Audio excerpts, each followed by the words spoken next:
La lettre des équipes Notre-Dame numéro 259, décembre 2024, janvier 2025. Eucharistie, laisse-toi regarder par le Christ. Bienvenue à toutes et tous pour ce nouveau podcast de la lettre. Vous retrouverez le sommaire de cette lettre dans la description du podcast. Et pour y accéder, rien de plus simple, il vous suffit de cliquer sur le mot « plus » que vous trouverez après la description. Chaque article a un horodatage qui lui correspond. Il vous suffit de cliquer sur l'horodatage pour accéder directement à l'article qui vous intéresse. Nous vous souhaitons une très bonne écoute. Édito de Pascal et Bertrand Mazas, rédacteur en chef. Chaque Eucharistie, chaque temps d'adoration, chaque rencontre dans la prière nous permettent de laisser le Christ nous regarder, nous rappelle Emmanuel Riblier.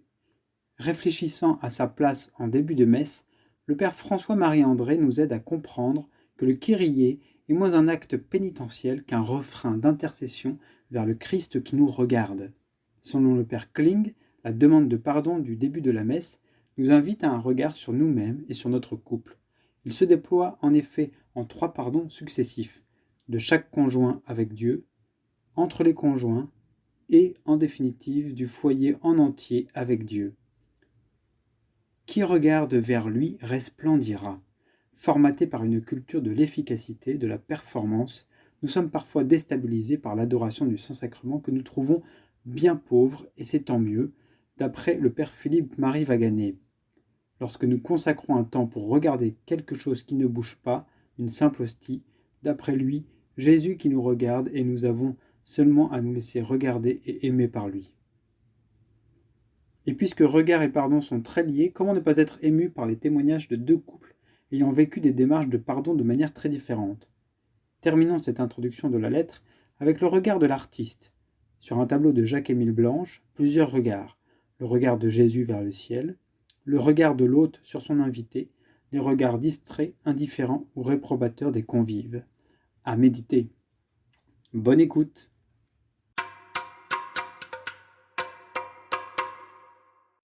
Billet de l'équipe responsable.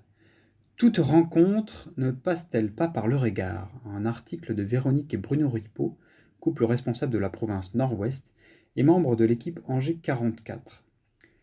Cet été, lors du rassemblement international à Turin, le mot rencontre a pris, pour notre couple, une dimension particulière.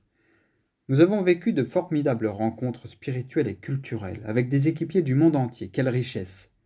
Puis, nous avons suivi les témoins d'Emmaüs sur le chemin. Nous les avons vus faire le choix d'inviter Jésus pour partager ce repas qui leur a permis d'ouvrir les yeux et reconnaître le Christ. Nous avons été touchés par les différents témoignages, nous permettant d'aller à la rencontre de ce que vivent certains équipiers confrontés à des difficultés humaines et matérielles. Il nous a également été donné de prendre conscience de l'importance et de la nécessité d'accueillir et d'aller à la rencontre de notre conjoint en profondeur pour vivre le don mutuel dans notre couple. Nous avons apprécié les occasions de rencontres fortes de sens, la présence de Monseigneur Rouget avec les équipiers français, la visite du lieu de vie de Don Bosco et de bien d'autres. Et que dire de cette rencontre personnelle vécue avec le Seigneur lors du temps d'oraison à 8000 et pendant les belles célébrations quotidiennes. Toute rencontre, en vérité, ne passe-t-elle pas par le regard? Le premier, Dieu a posé un regard d'amour sur sa création pécheresse. J'ai vu, oui, j'ai vu la misère de mon peuple. Touché au plus profond, pris de compassion, le Seigneur nous a offert la vie de son Fils unique pour nous sauver.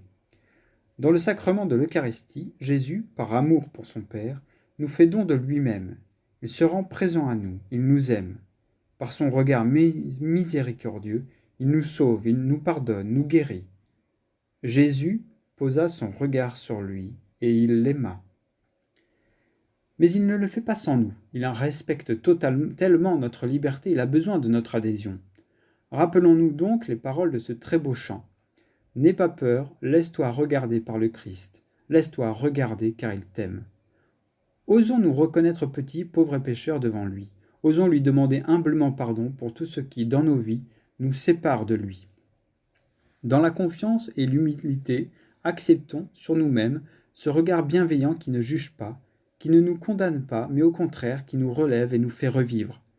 Rappelons-nous le regard de Jésus posé sur Pierre après son reniement. Se laisser regarder, c'est accueillir Jésus au plus profond de nos cœurs, c'est reconnaître nos faiblesses et nos manques, c'est nous abandonner entre ses mains et nous laisser transformer par son amour. Ô toi, qui es chez toi dans le fond de mon cœur, fais-moi vivre de toi dans le fond de mon cœur.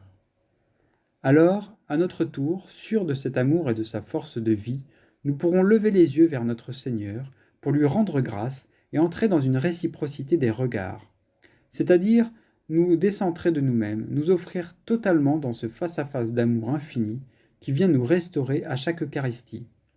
Qui regarde vers lui resplendira sans ombre ni trouble au visage. Le Père Caffarel nous invite à aller encore plus loin dans cette offrande de nous-mêmes lors de l'Eucharistie. Vous avez à vous offrir l'un l'autre à Dieu, à vous offrir l'un et l'autre, ensemble, à offrir vos enfants et plus largement tout ce qui fait votre existence. Quel beau chemin de sainteté pour notre couple! Le pape François est notre guide. Laissons-nous regarder par le Seigneur dans la prière, dans l'Eucharistie, dans la confession, dans nos frères, et apprenons à regarder comme lui nous regarde.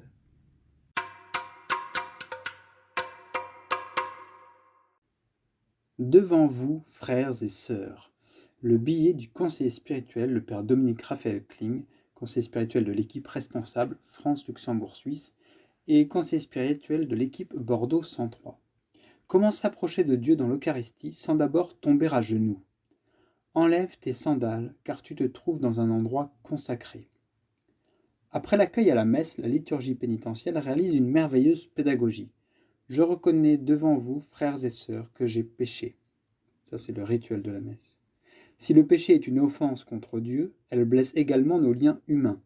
C'est l'une des raisons pour lesquelles le pardon paraît si difficile. Il heurte notre conception spontanée de la justice, pour laquelle le coupable est tenu de payer compensation pour son offense. Par sa faute, il a perverti l'ordre juste des choses, et cela mérite une sanction. Et celui qui a été offensé mérite dédommagement de la perte qu'il a subie. Le pardon donné consiste ainsi à effacer cette double dette. Qui pardonne renonce à son droit à faire payer. Le pardon n'est donc jamais exigible en justice, mais relève d'un débordement de l'amour. Et il ne consiste pas seulement dans une sorte d'acquittement, il rétablit les relations humaines. Il s'abstient de rendre le mal pour rendre au contraire le bien pour le mal. Non seulement il fait grâce, mais il confère la grâce. La demande de pardon au début de la messe se déploie donc en 3 pardons successifs. De chaque conjoint avec Dieu, mutuellement entre les conjoints et en définitive, du foyer en entier avec Dieu. Au point que le père Caffarel n'hésite pas à parler audacieusement d'une sorte d'état de grâce du foyer réconcilié et réunifié par Dieu.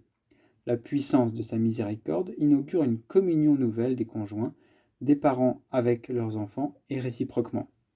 Impossible de recevoir la plénitude de la grâce eucharistique en excluant cette part décisive de notre vie que représente notre foyer. Nous le présentons à Dieu et sa volonté est de l'associer au Christ comme une offrande pure, sainte et agréable à Dieu. Et ici, chaque conjoint dit à l'autre « Offre-moi à Dieu, puisque je ne dispose plus de moi-même, étant devenu ton bien exclusif dans mon don à toi dans le mariage. » Après le pardon, la condition pour communier au Christ est de tout donner, de tout offrir. Au moment où le prêtre se saisit du pain et du vin pour les offrir dans l'élévation de ses mains vers Dieu, chacun offre l'autre, il est tien, Père du ciel, avant d'être mien.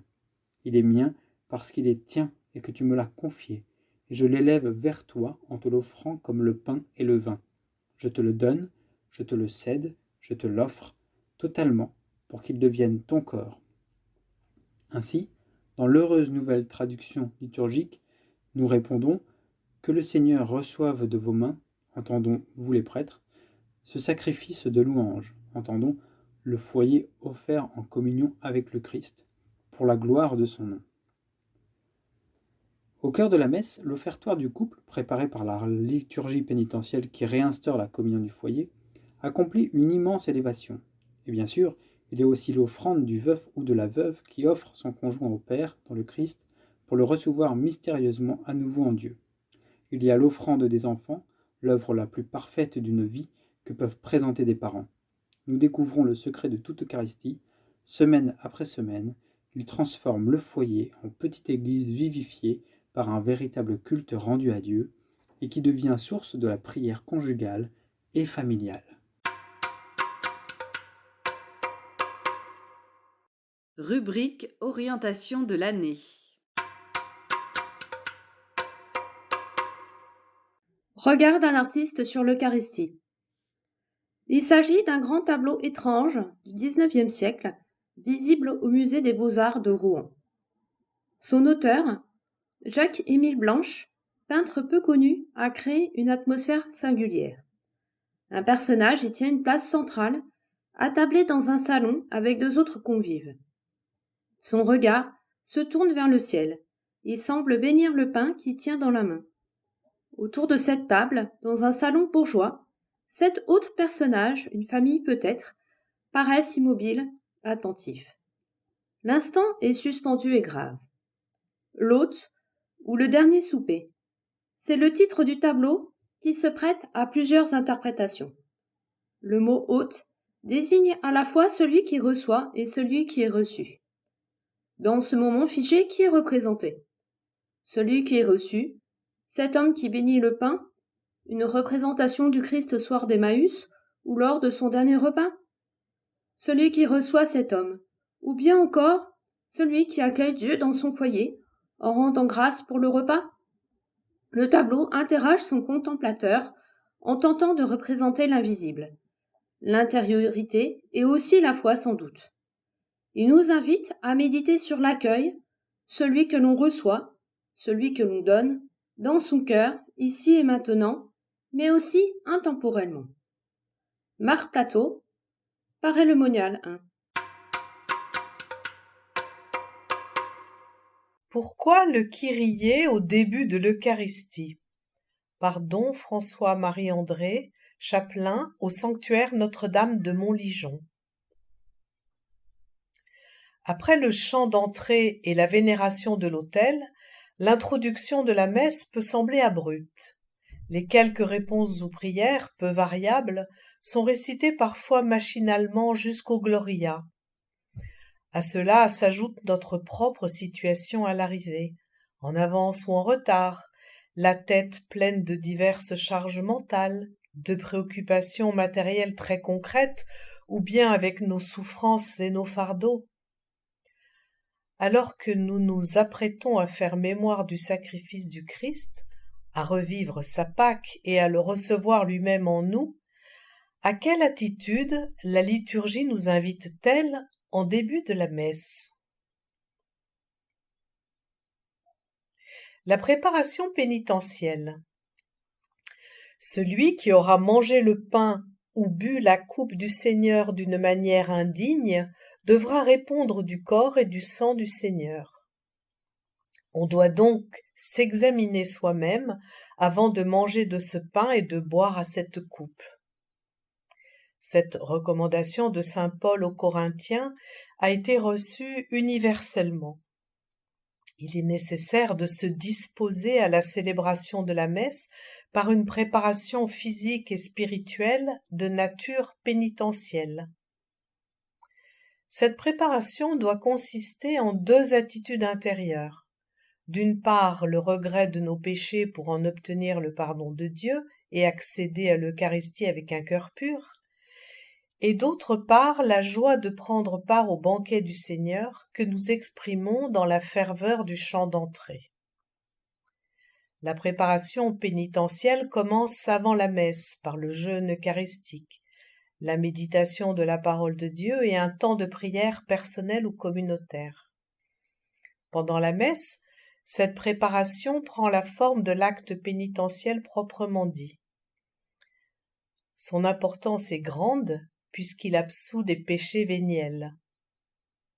Le missel romain, dans sa nouvelle traduction, en propose 3 formules. Le je confesse à Dieu, 2 paires de versets alternés par le célébrant et l'assemblée, ou le Kyrie élargi en forme de tropère, courte hymne avec un refrain. Comment vivre intérieurement l'acte pénitentiel? il peut être bon de profiter du bref instant de silence avant le Je confesse à Dieu pour faire un petit examen de conscience.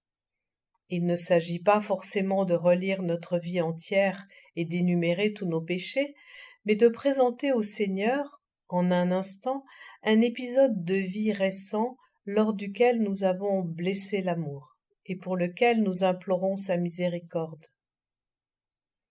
L'idée est de renouveler notre désir, notre besoin de son amour avec un cœur qui pleure, pas un cœur orgueilleux. L'acte pénitentiel peut aussi être le moment de se rappeler l'importance capitale du sacrement de la confession. D'une part, il est nécessaire pour recevoir le pardon des péchés graves, ceux qui détruisent la charité dans le cœur de l'homme. D'autre part, il est une aide pour former notre conscience à lutter contre nos penchants mauvais, à nous laisser guérir par le Christ et à progresser dans la vie de l'esprit. Catéchisme de l'Église catholique numéro 1458. Après l'acte pénitentiel, le prêtre donne l'absolution des péchés véniels donc, puis s'ensuit le chant du Kyrie. L'histoire du Kyrie. Le Kyrie suit l'acte pénitentiel, mais il n'en faisait pas partie à l'origine. Dans le culte chrétien antique, Kyrie eleison est le refrain d'une litanie chantée par le diacre qui énumère les intentions universelles de l'Église. De Jérusalem et d'Antioche, ce type de prière est rapporté en Occident par les pèlerins et employé plus largement qu'au cours de la messe, en particulier lors des processions. La forme est tantôt conservée en grec, tantôt traduite ou adaptée. Seigneur, exauce-nous, libère-nous, Seigneur. Au Ve siècle, cette prière comporte jusqu'à 18 invocations. D'après les historiens, on fixa cette litanie au début de la messe lorsque la longue prière universelle de la messe antique disparut, celle dont témoignent encore aujourd'hui les grandes oraisons du Vendredi saint. Pour d'autres historiens, cette litanie était chantée par l'assemblée en procession sur le chemin menant du lieu de rassemblement des fidèles appelé la collecte jusqu'au lieu de célébration de l'Eucharistie appelé la station. La spiritualité du Kyrie. Seigneur, prends pitié, rappelle aussi le cri des humbles vers Jésus dans l'Évangile. La cananéenne, Matthieu 15, verset 22, les 10 lépreux, Luc 17, verset 13, les aveugles de Jéricho, Matthieu 20, verset 30, et surtout le publicain dans le temple, Luc 18, verset 13. Ces humbles expriment ainsi leur confiance dans la puissance de Jésus qui sauve. Ce parcours historique et évangélique nous permet de comprendre que le Kyrie est moins un acte pénitentiel qu'un refrain d'intercession confiante, adressé au Seigneur victorieux pour nous-mêmes et pour toutes les intentions de l'Église. Le père Parche, un prêtre autrichien inspirateur de la réforme liturgique, voit le Kyrie comme l'avant de chaque messe. Il est le cri de désir de l'Église, désir d'obtenir, par l'intercession du Kyrios, du Christ pascal, les fruits du salut sur cette terre d'exil. Il est donc logique de placer cette prière de demande avant le chant du Gloria et la prière d'ouverture, qui est adressée au Père par Jésus-Christ, ton Fils, notre Seigneur.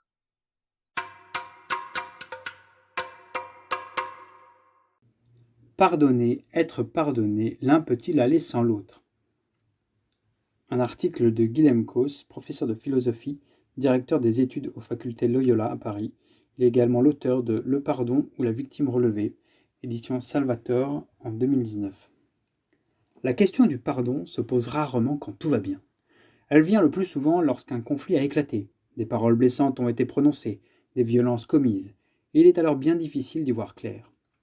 C'est pourquoi il importe d'y réfléchir en dehors de ces moments de crise.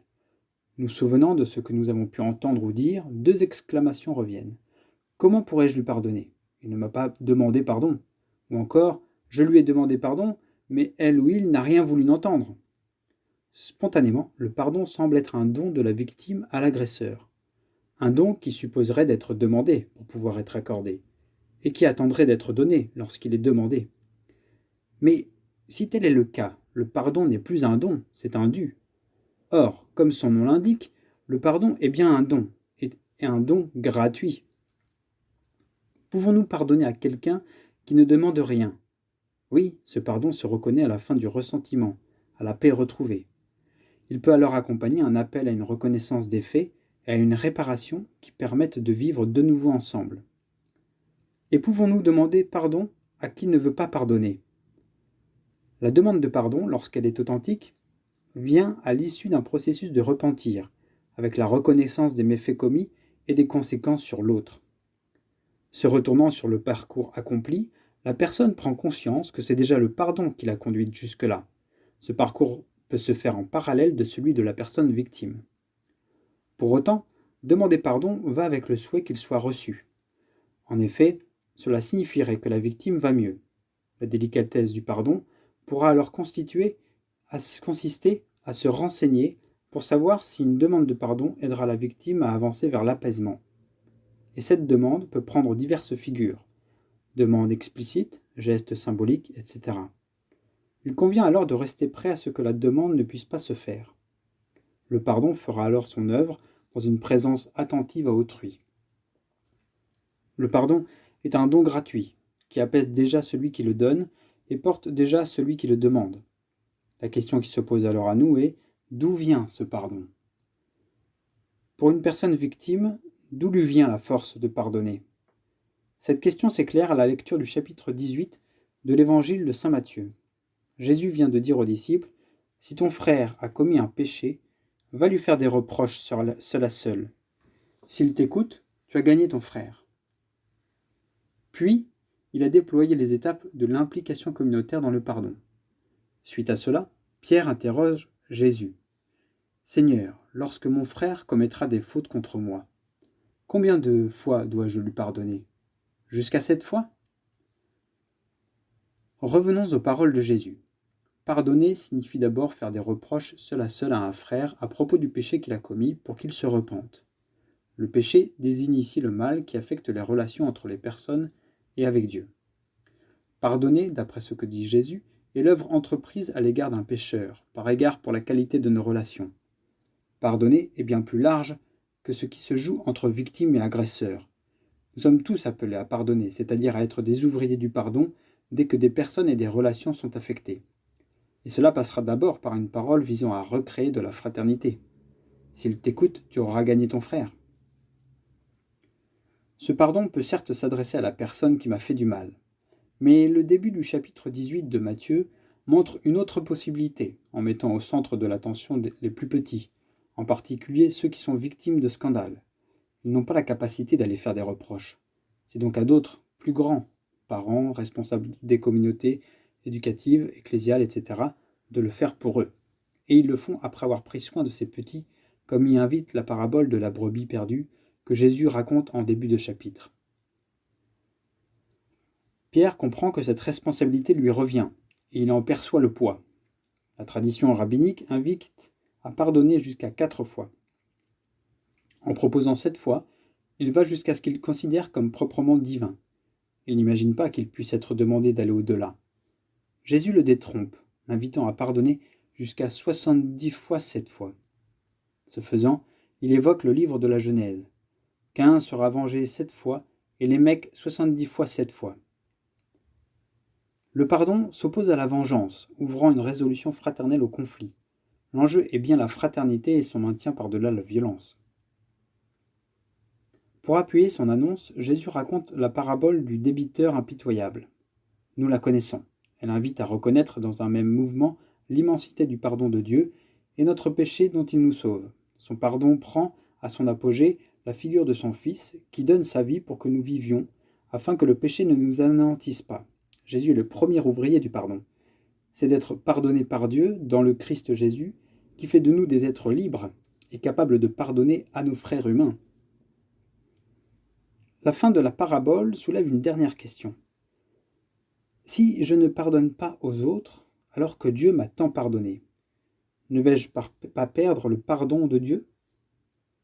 Pierre fera l'expérience de cet immense pardon divin lorsqu'à ces 3 reniements, Jésus répondra par la triple demande « M'aimes-tu » Il puisera dans cette expérience de quoi exercer son autorité à la suite du Christ, en cherchant toujours et encore la brebis perdue.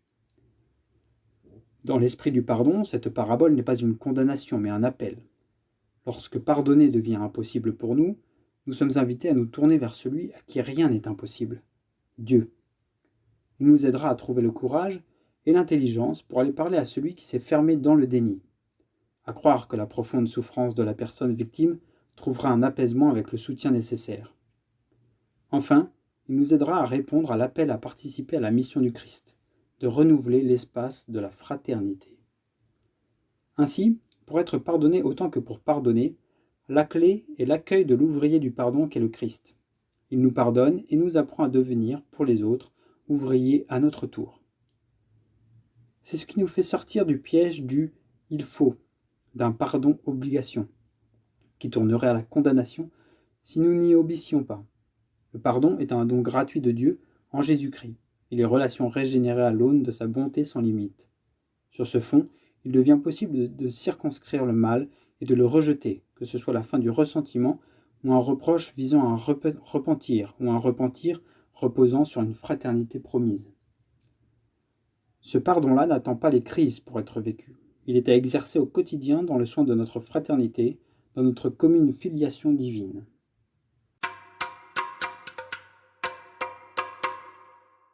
Qui regarde vers lui resplendira. Article rédigé par le frère Philippe-Marie Vaganet, équipe Laval 11. La grande difficulté que nous rencontrons lorsque nous venons adorer Jésus dans le Saint-Sacrement, c'est qu'il n'y a rien à faire. Il n'y a qu'à regarder, et regarder quelque chose qui ne bouge pas, une simple hostie. Nous sommes tellement formatés par une culture de l'efficacité, de la performance, par les audites qualités, par le zéro défaut, que nous nous trouvons déstabilisés lorsqu'il nous est donné de passer une demi-heure ou 1 heure devant le Saint-Sacrement. Et nous nous culpabilisons de ne pas savoir faire, de ne rien ressentir, de ne pas arriver à nous concentrer pour échapper aux distractions. En effet, nous sommes tellement formés pour devenir des acteurs dans la vie et des acteurs performants que nous en oublions que le premier acteur dans la prière, ce n'est pas nous, mais le Christ et l'Esprit Saint. C'est saint Paul qui nous le rappelle. L'Esprit Saint vient au secours de notre faiblesse, car nous ne savons pas prier comme il faut. L'Esprit lui-même intercède pour nous par des gémissements inexprimables. Et Dieu, qui scrute les cœurs, connaît les intentions de l'Esprit, puisque c'est selon Dieu que l'Esprit intercède pour les fidèles. Romains 8, versets 26-27. La prière consiste avant tout à se mettre à la disposition de l'Esprit Saint pour qu'il prie en nous. Autrement dit, c'est toujours Dieu qui a l'initiative dans la prière, et tout spécialement dans la prière de l'adoration eucharistique. Rappelons-nous la réflexion très juste du vieux père Chaffanjon qui disait au curé d'Ars à propos des longues heures qu'il passait devant le Saint-Sacrement. « Je l'avise et il m'avise. Quand je suis devant Jésus hostie, je viens me placer sous le regard de Dieu, du Christ, qui me contemple comme au premier jour de la création. Et Dieu vit que cela était très bon. » Genèse 1, verset 31. Le mot hébreu utilisé pour regarder signifie regarder minutieusement, avec grande attention. Autrement dit, Jésus me regarde quand je viens le contempler dans le Saint-Sacrement et j'ai d'abord à me laisser regarder par lui, c'est-à-dire à me laisser aimer par lui. Jésus expliquait un jour à sainte Gertrude d'Elfta la puissance de son regard qui, comme le soleil, produit divers effets dans le cœur de celui qui se laisse regarder. D'abord, il vient nous purifier de nos fautes lorsque, sous son regard, nous reconnaissons nos propres faiblesses. Ensuite, ce regard de Dieu attendrit l'âme en la disposant ainsi à recevoir tous les dons spirituels que Dieu veut y déposer. Un peu comme la cire fondue peut recevoir l'empreinte d'un sceau. Il faut, pour cela, tourner aussi notre regard vers Dieu. Enfin, ce regard fait fleurir dans l'âme toutes sortes de fleurs merveilleuses et toutes sortes de fruits. Pour ce faire, Dieu nous demande d'être constants dans la foi et de lui accorder une pleine confiance, certain que tout, absolument tout, concourt au bien de celui qu'il aime. Jésus hostie comme un soleil dans l'ostensoir, illumine l'âme qui s'expose à son rayonnement et lui donnera de resplendir encore plus sûrement que le soleil fait bronzer notre peau quand nous l'exposons à ses rayons. La grande objection qui est souvent présentée, c'est la pauvreté de notre adoration et les distractions dont elle est remplie. Eh oui, notre adoration est bien pauvre, et tant mieux. Saint Pierre Julien Aymar écrit « C'est souvent le fruit d'un subtil amour-propre, de l'impatience ou de la lâcheté, de ne pas vouloir aller à notre Seigneur avec sa propre misère ou sa pauvreté humiliée. Et c'est cependant ce que notre Seigneur préfère à tout, c'est ce qu'il aime, ce qu'il bénit. Alors, livrons-nous de grand cœur à l'amour de notre Dieu, préoccupons-nous plus de lui que de nous. Nous savons qu'il fera de nous son chef-d'œuvre. Patience, nous ne voyons encore que les échafaudages. Un jour, nous verrons l'œuvre dans toute sa splendeur.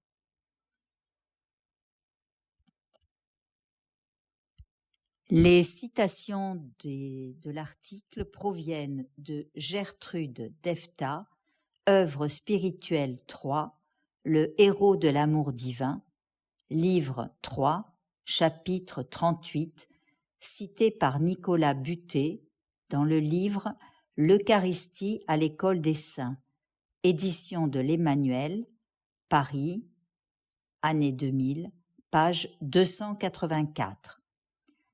La deuxième citation de Saint Pierre Julien Aymar est citée également par Nicolas Butet dans le livre L'Eucharistie à l'école des saints, page 280.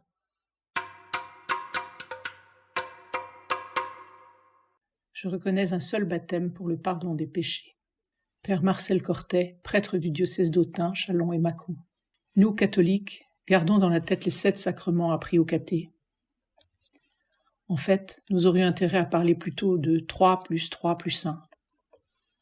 Les sacrements qui font les chrétiens, baptême, confirmation et Eucharistie. Puis 3 qui donnent sens à un état de vie, mariage, ordre, évêque, prêtre et diacre, et onction des malades, maladies graves et ou grand âge. Et enfin la réconciliation, ou pénitence, ou confession, qui sert à reconfigurer le baptême.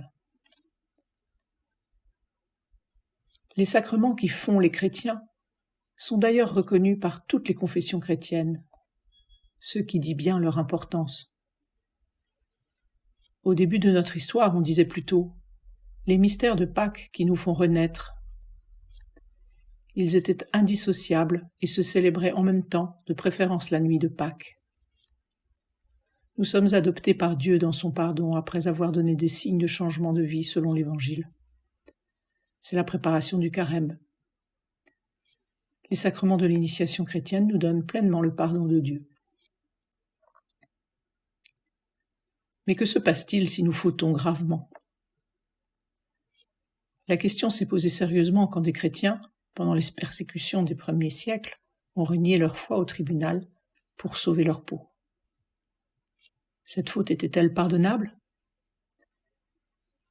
Les avis étaient loin d'être unanimes, notamment en Afrique du Nord, où Tertullien, évêque de Carthage, prenait l'impossibilité de réintégrer les lapsis, c'est-à-dire ceux qui ont lâché, alors qu'Augustin, évêque d'Hippone, poussait pour accorder pardon et réintégration, heureusement pour nous.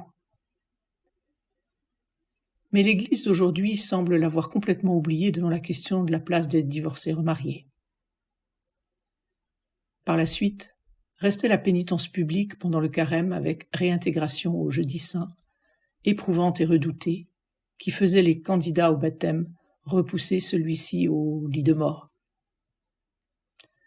Ce n'est qu'au XIIe siècle que l'Église romaine imposa la confession individuelle et secrète à un prêtre, au moins une fois par an. C'est le Concile Vatican II qui restaura le catéchuménat et rendit sa vérité à ce que nous professons le dimanche. Je reconnais un seul baptême pour le pardon des péchés. Les rites de la confession individuelle ont été profondément modifiés, valorisant le dialogue à hauteur d'homme, donnant la place à la parole de Dieu. Nous nous sommes risqués à des célébrations communautaires du pardon. Il semble qu'elles aient fait long feu, non qu'elles aient été proscrites, mais sans soutien de la part des évêques de France. Et c'est bien dommage. Elles auraient mérité qu'on en fasse l'évaluation. C'est aussi complètement oublié que beaucoup d'églises du Sud ne peuvent offrir que cette forme de célébration du pardon, faute de prêtres. La célébration communautaire du pardon dit quelque chose que la confession individuelle ne peut pas dire. Étant publique, elle donne au monde une image plus humble de ce que nous sommes. Pécheurs, tous, alors que nous apparaissons comme sûrs de nous et donneurs de leçons. Elle permet aussi une éducation des consciences, en particulier sur la dimension sociale de notre foi. En tout cas, veillons à ce que le sacrement du pardon ne reste pas un passe pour pouvoir communier, un satisfecit moral, une routine. Reconfigurer la nouveauté de notre baptême dans une vie plus conforme à l'Évangile. Revenir à la consécration baptismale qui nous fait marcher à la suite de Jésus, le Christ, prêtre, prophète et roi. Tout ce que nous ferons pour souligner le lien de ce sacrement à son unique source, le baptême, pourra donner sens à cette rencontre inouïe avec la tendresse de ce Père qui nous fait toujours confiance. Et puis, entendre d'un autre que Dieu nous pardonne. C'est toujours mieux que de croire qu'on a rêvé. Quelle que soit la forme que prend le sacrement du pardon, Dieu accorde ce pardon à celui qui sait bien de quoi il demande pardon, qui le regrette et qui est bien décidé à changer.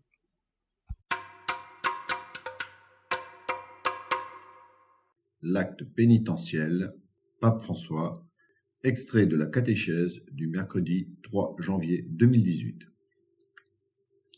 L'invitation du prêtre s'adresse à toute la communauté en prière, parce que nous sommes tous pécheurs.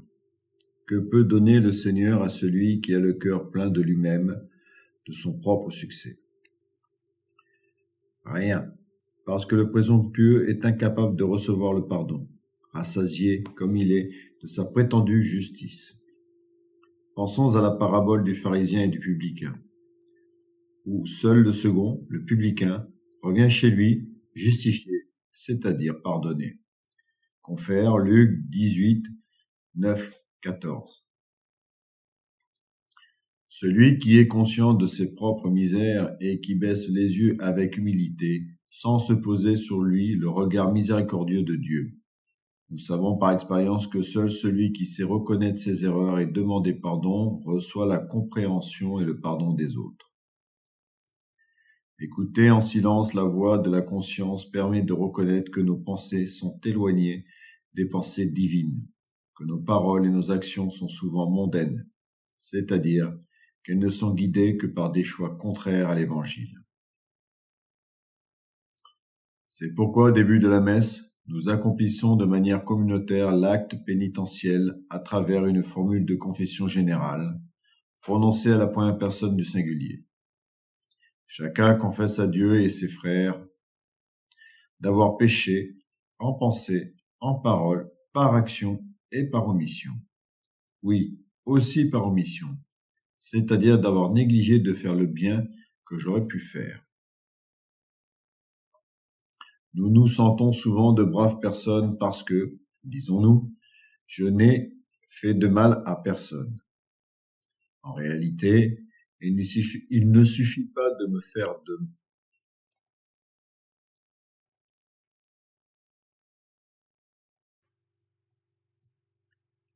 En réalité, il ne suffit pas de ne pas faire de mal à son prochain, il faut choisir de faire le bien en saisissant les occasions pour rendre un bon témoignage du fait que nous sommes des disciples de Jésus.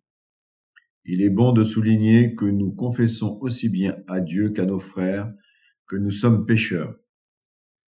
Cela nous aide à comprendre la dimension du péché qui, alors qu'il nous sépare de Dieu, nous divise également de nos frères et inversement. Le péché coupe.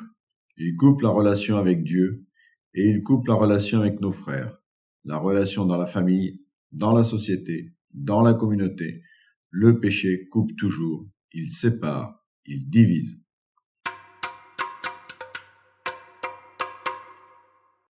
Ma demande de pardon au sein de ma communauté. Sœur Marie Bernadette, sous-prieure du sanctuaire de Notre-Dame des Victoires à Paris. Dans nos communautés religieuses, comme dans beaucoup de monastères, une des pratiques qui se vit depuis leur fondation est justement liée à la demande de pardon. Il s'agit du chapitre des coulpes. Régulièrement et spécialement avant les fêtes chrétiennes, pour nous y préparer, nous avons à cœur de demander pardon à la communauté des sœurs qui la composent pour des fautes extérieures qui ont pu blesser. C'est une démarche qui peut sembler coûteuse et qui l'est parfois, mais l'enjeu est de restaurer la communion et de vivre la charité en vérité. Une vie en commun ne peut être authentique que si l'on est capable de vivre à ce niveau-là. Sinon, ce serait de la cohabitation, et il n'est pas besoin de rentrer dans un couvent pour cela. Pour illustrer ce propos, voici un exemple personnel. La vie de silence a toujours été pour moi un combat. Au noviciat, tout particulièrement, cet apprentissage était difficile. En effet, le silence a une place importante dans une vie de prière et de contemplation. Il nourrit notre intériorité et nous conduit à Dieu. Nos constitutions le disent. Le silence, à l'image de celui de Marie, est écoute de la parole de Dieu dans nos cœurs, contemplation des merveilles du Christ et réponse à son appel. En troublant le silence intérieur des autres, je pouvais parfois manquer de délicatesse, voire de charité vis-à-vis d'une sœur qui, pour elle, en avait besoin pour prier. C'est une demande de pardon que je fais encore régulièrement. Mais la première fois où j'ai dû le faire, j'ai bien senti l'enjeu de cette demande. Si je ne le faisais pas avec tout mon cœur et en m'engageant dans cette démarche, où était l'authenticité de mon désir de suivre le Christ? Que représentent les personnes qui vivent près de moi et ont parfois à souffrir de mes manquements? Qu'y a-t-il de plus important, mon amour-propre ou mon amour du Christ? Le premier pas est souvent le plus onéreux et dans mon cœur un vrai combat s'est engagé. Si je ne demande pas pardon, personne n'ira me le réclamer. Mais quel message enverrai-je à la communauté? Si j'ai conscience de cela, n'est-il pas bon de mettre la lumière et ainsi pouvoir avancer dans un chemin de conversion et de liberté? En acceptant ce pas, j'acceptais mes imperfections, mes faiblesses aussi, et en les acceptant, j'accueille la lumière qui guérit. Et je peux dire qu'une fois cette première demande de pardon faite, il m'a été plus facile de vivre cette exigence qui est très belle et essentielle dans une vie consacrée. Et comme un arbre ne donne pas seulement un fruit, je peux témoigner qu'une demande de pardon est toujours suivie d'un accroissement de la charité, de l'amour mutuel et donc de la communion. Saint Benoît a fait de l'humilité un chapitre clé de sa règle, dénombrant 12 degrés, dont le premier est précisément d'avoir sans cesse sous les yeux nos fautes et péchés. Pourquoi cela ? Tout simplement pour garder au cœur une réalité toute simple. Dieu est miséricorde. Ce que tu as donné en d'autres fleurira. Témoignage d'Isabelle et Laurent Barthez. Première phrase de l'épitaphe d'Alix, extrait du poème « Il restera de toi » de la philosophe Simone Weil. Écrire ce témoignage a été l'occasion pour nous de faire une relecture plus poussée du chemin parcouru depuis le 9 décembre 2015. Vous constaterez que nous avons vécu le chemin du deuil et du pardon ensemble, dans le soutien mutuel, en acceptant nos différences et nos propres rythmes. Cela nous semble très important à retenir pour les couples qui vivent de grandes épreuves. C'est une condition pour sortir renforcés de cette douloureuse traversée. Nous avons eu la chance d'être très bien entourés et conseillés. Nous ressentons une immense gratitude pour tout ce que nous avons reçu au cours de ces 9 années. Le 9 décembre 2015 à 16h, un camion percute la voiture de notre fille Alix. Elle meurt sur le coup. Elle venait de fêter ses 24 ans, d'obtenir son diplôme et son premier CDI. Tout bascule à cet instant pour nous, ses parents, ses frères, sa petite sœur et Adrien, son fiancé. Nous mettrons plusieurs mois pour rassembler toutes les informations sur les circonstances de l'accident et nous apprendrons que le chauffeur était inexpérimenté, non déclaré et consommateur de cocaïne. Le procureur engage une procédure au cours de laquelle nous nous constituons partie civile afin de porter la voix d'Alix. En 2018, lors du jugement en première instance, le prévenu ne se présente pas. Quelques mois plus tard, il découvre par hasard qu'il a été jugé par contumace et fait appel. Nous le verrons enfin pour la première fois dans le box des accusés en septembre 2019. À l'issue de la séance, Isabelle lui fait passer une carte de Medjugorje par l'intermédiaire de son avocate. Medjugorje est une ville de Bosnie-Herzégovine, devenue un site non officiel de pèlerinage catholique depuis l'apparition supposée de la Vierge Marie sur la colline des Apparitions en 1981. En octobre 2020, il nous écrit « Nous découvrons un homme repentant, rongé par la culpabilité, luttant contre le désespoir et mettant à profit sa détention pour guérir de la drogue par le travail et la prière en hommage à Alix. Il nous parle de notre fille avec des mots justes. Il souhaite nous rencontrer et nous demander pardon. Nous lui communiquons par lettres séparées nos motivations personnelles à le rencontrer. En janvier 2021, nous entrons dans une démarche de médiation proposée par la justice restaurative qui nous conduira à le rencontrer le 25 janvier 2024. Même si nous avons partagé la même volonté de pardonner, nous avons avancé à nos propres rythmes, empruntant des chemins parfois différents. Le cheminement de Laurent. J'ai été bouleversée par sa déposition, empreinte d'humanité et de sincérité. Immédiatement après le choc, il s'est précipité pour secourir les passagers. Constatant qu'il était trop tard, il a fermé les yeux d'Alix et s'est mis en prière. À aucun moment, il n'a cherché à se dédouaner de sa responsabilité.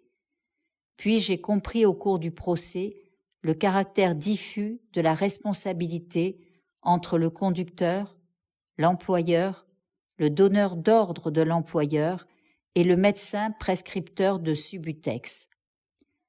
Le Subutex est une drogue destinée à remplacer une autre drogue chez les toxicomanes qui ne parviennent pas à arrêter. Je me suis ensuite posé la question de ce que Dieu attendait d'un chrétien dans de telles circonstances. J'ai alors pu surmonter ma crainte de créer, par cette rencontre, une relation de dépendance. Le pardon m'est alors apparu comme naturel, car j'ai eu la conviction qu'Alix aurait voulu ce pardon, et c'est le message que nous avons porté au cours de la rencontre. Le cheminement d'Isabelle. Dès l'annonce de l'accident, j'ai éprouvé de la compassion pour le chauffeur. Puis, en apprenant qu'il était sous l'emprise de stupéfiants, j'ai voulu le chasser de mes pensées pour calmer ma colère dévastatrice et concentrer mon attention sur notre couple et notre famille. Pourtant, lors du procès en appel, je me suis sentie soulagée de voir enfin son visage et de croiser son regard. En lui transmettant le message de paix de la Gospa, alors la Gospa c'est Notre-Dame en croate, la Vierge de Medjugorje est appelée Notre-Dame de la paix. Je reprends, en lui transmettant le message de paix de la Gospa, j'ai tout remis à Marie. Maintenant, à toi de jouer. Demande à ton fils de venir à notre secours. Aussi, quand nous avons reçu le courrier du chauffeur, puis celui de la justice restaurative, j'ai su que Dieu m'avait exaucé et qu'il nous accompagnerait tout au long de la préparation de cette belle et exigeante rencontre. Cette démarche de pardon a été longue et chaotique.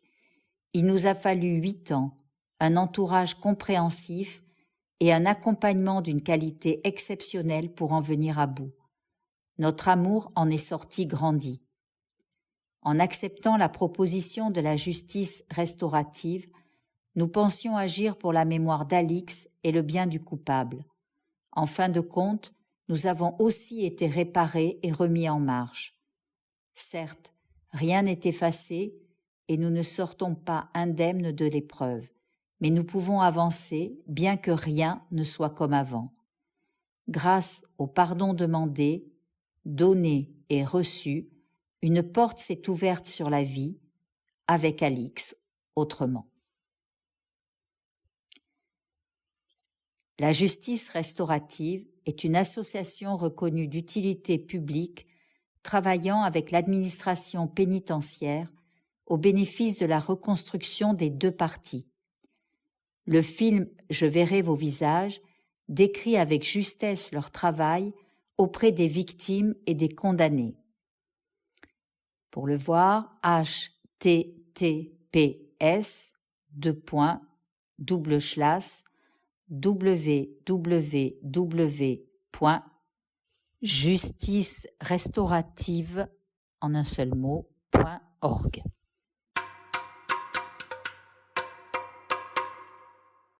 Rubrique Spiritualité conjugale.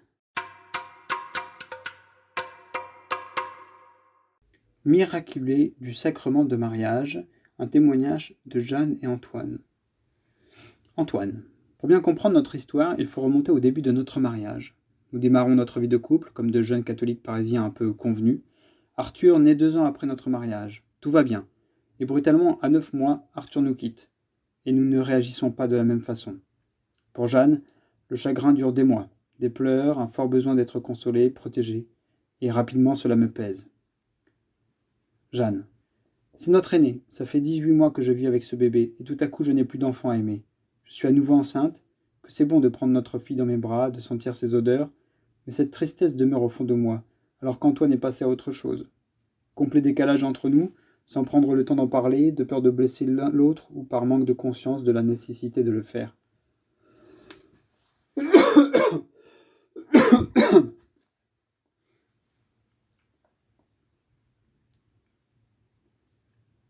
Chacun reprend son travail. Nous avons d'autres enfants, tout en nous disant que la mort d'Arthur est peut-être un signal pour faire autre chose. Antoine. Nous décidons alors de changer de vie. Nous montons un domaine viticole en Anjou. C'est mon projet plus que celui de Jeanne, convaincu que c'est un appel du Seigneur. Jeanne. Je suis inquiète, j'essaie de montrer à Antoine que ça ne marchera pas, mais il ne m'écoute pas, et nous n'arrivons pas à en parler de façon responsable. Puis, vendange après vendange, il devient évident que nous ne pourrons pas en vivre. Et notre relation s'abîme et se tend. Je persuade Antoine d'arrêter. Antoine. Je reprends un job assez vite à Paris, ne rentrant à la maison que le week-end. Frustré de ne pas avoir pu aller au bout de mon rêve, j'en veux à Jeanne. Je fais une vraie dépression, prenant des médicaments pour tenir, dont les effets sont très forts. En quelques semaines, je me sens indestructible. Je m'éclate dans mon boulot, dans ma vie de célibataire parisien, sans les tensions avec Jeanne, et je démarre une liaison avec une femme. Jeanne. Pendant ce temps, j'ai l'impression d'être seul. Je m'occupe de la maison, des enfants. Antoine revient le week-end, mais je sens bien qu'il ne me supporte pas. Au bout de 8 mois, je découvre sa liaison. Évidemment, ça clash. Je lui dis soit tu quittes cette femme, soit on se sépare. Je lui propose de voir un conseiller conjugal. Il accepte pour me faire plaisir, mais en fait, il n'a pas envie de trouver une solution. Ça traîne quelques mois. Je perds 13 kilos, je me dis mon père m'a quitté mort quand j'avais 30 ans, mon fils m'a quitté, maintenant mon mari me quitte. Si je continue comme ça, je meurs. Je décide de revenir à Paris et de commencer un travail. Et je prie Saint-Joseph et Jean-Paul II. Il te faut un miracle pour devenir saint, et à moi, il me faut mon mari pour continuer à vivre. Il faut scolariser les 4 enfants, si possible dans le privé. Les 2 saints sont mis sur le coup et ça marche. Mais Antoine continue sa relation. Je finis par demander le divorce. Antoine. Je suis avec cette femme, avec les enfants un week-end sur 2 et les vacances scolaires. Vie assez agréable, mais au fond de moi, une petite voix ne me laisse pas en paix. Jeanne. De mon côté, je ne me sens pas rester seule toute ma vie. Je fais une retraite, je rencontre un homme avec lequel je commence une histoire. Un jour, parlant tout haut devant ma fille, 12 ans, « Oh, j'ai 40 ans, j'aimerais bien me remarier. » Perrine me regarde droit dans les yeux et me dit « Tu fais quoi de ton sacrement de mariage ?» Et je lui dis « C'est bien ça mon problème. » Je finis par comprendre que ce sacrement est au-dessus de tout et que Dieu y est présent, avec ou sans Antoine. Je quitte cet homme, je suis enfin en paix, heureuse et profondément libre. Antoine. 5 ans après notre divorce, un peu avant Pâques, notre fils Mathieu me téléphone. « Papa, je suis enfant de chœur à la veillée pascale à Notre-Dame des Victoires. Ça serait sympa que tu viennes. » C'est l'église où avait eu lieu la messe d'adieu à Arthur. J'y vais pour lui faire plaisir. À la sortie, Jeanne m'invite à dîner avec les enfants. C'est la première fois que nous nous revoyons en famille. Aux vacances suivantes, nous nous croisons pour échanger les enfants et nous reprenons un repas, tous ensemble. Jeanne est toute bronzée, ravissante. Un mois plus tard, j'invite Jeanne à dîner, sans les enfants cette fois. Et je lui dis « Nous avons 1% de chance que notre couple redémarre. » Jeanne. Je lui réponds que j'ai foi en notre sacrement de mariage et que 1% ça vaut le coup de le tenter. Quand on se remet ensemble, il faut retisser tous les liens un par un. Ça prend du temps et ça demande de la volonté. Il faut poser de petits actes. Peu à peu, nous retrouvons notre complicité, nous recommençons à rire ensemble, nous nous faisons aider par des conseillers conjugaux. Nous ne sommes plus amoureux comme à 20 ans, il nous faut aller vers un amour beaucoup plus profond. Ton regard sur moi, par Emmanuel Riblier, membre du cabinet Raphaël. Chaque Eucharistie, chaque temps d'adoration, chaque rencontre dans la prière nous permet de laisser le Christ nous regarder. Et nous apprenons, peu à peu, à accueillir sans peur ce regard qui va jusqu'au fond de nos méandres pour y glisser sa lumière. Grâce au mystère d'alliance qu'est notre mariage, il est un autre regard quotidiennement posé sur nous, celui de notre époux, de notre épouse. Être exposé au regard de l'autre, parfois même dans notre sommeil, nous place dans une forme de vulnérabilité. Vulnérabilité qui peut porter du fruit à condition d'être amarrée à la confiance, elle-même socle de notre tendresse. Partager sa vie, son territoire, son intimité, ses sentiments, cela amène les masques à s'effriter puis à disparaître. Peu à peu émerge le trésor de chacun avec ses richesses et ses pauvretés. Que faire de toutes ces limites, fragilités, faiblesses, les miennes et les tiennes? Quelle vigilance avons-nous à exercer pour qu'elles deviennent en leur temps des tremplins de croissance et pour qu'elles ne se transforment jamais en matériaux incandescents et donc violents, prêts à être lancés à l'autre? Mes faiblesses, je ne peux les envisager, les nommer, les revisiter, que si j'ai déjà fait l'expérience de ta bienveillance. Si je ne me sais guetté par aucun jugement, aucune condamnation et surtout aucun mépris, la certitude de ton amour va me fortifier et m'aider à aller travailler ce qui m'encombre, m'alourdit ou m'attriste. Tes faiblesses, les repérer, je sais faire, mais les accueillir vraiment, c'est plus compliqué.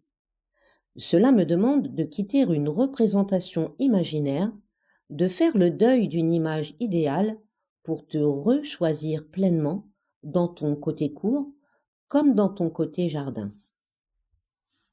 Nous ne sommes ni le thérapeute ni le père spirituel de l'autre, mais parmi toutes les fécondités de notre couple, certaines peuvent s'appeler s'aider à grandir, réparer des injustices, être un baume. Nos fragilités comme nos émotions nous appartiennent. Il ne s'agit pas d'en charger les épaules de notre conjoint. Il m'appartient de travailler à mon unité intérieure, à une plus juste estime de moi, à une vie relationnelle plus fluide. Sur ces chantiers de toute une vie, je suis en première ligne, mais l'autre peut y apporter sa contribution par la qualité du regard qu'il porte sur moi. Chaque devoir de s'asseoir peut être le lieu où nos pauvretés ne sont ni évitées, ni combattues, ni moquées, mais où la tendresse nous rend plus forts pour y faire face, seuls et ensemble. Proposition de devoir de s'asseoir. Si cet article nous donne envie de faire un devoir de s'asseoir, nous pouvons nous poser 2 questions. Suis-je capable de te dire en vérité le regard que je te porte ? Quelle est la poutre dans mon œil qui m'empêche de te regarder ?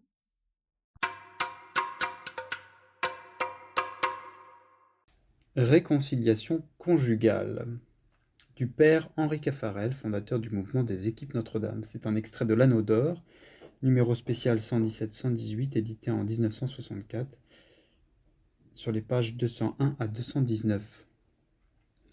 Et revenons au foyer où la lutte est engagée entre l'amour et le non-amour. Il est important de considérer comment, lorsque le non-amour les a momentanément séparés, les conjoints peuvent revenir au dialogue, renouer la communion d'amour.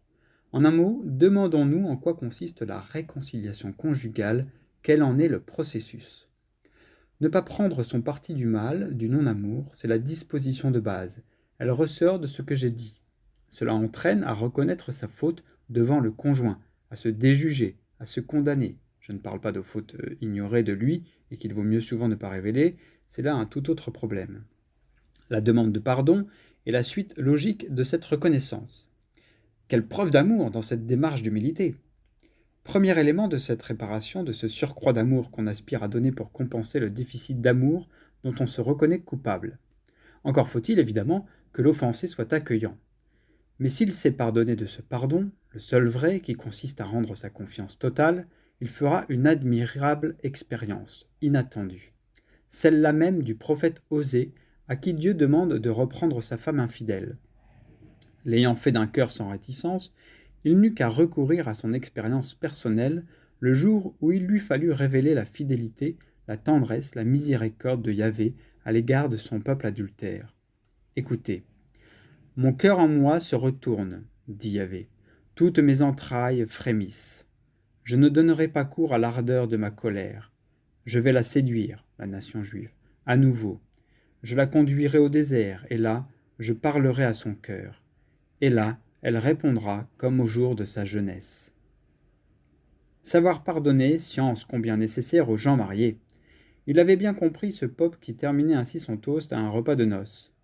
Il est une grâce que je vous souhaite entre toutes et que ma prière sollicite de Dieu. C'est que tout au long de votre vie, vous sachiez vous pardonner. Les célibataires parurent très surpris, les vieux ménages beaucoup moins. Ne pas s'endormir sans s'être réconciliés, certains jeunes foyers prennent cette résolution et la gardent jalousement. Ils pressentent que l'avenir de leur amour en dépend. Je pense à l'un d'eux.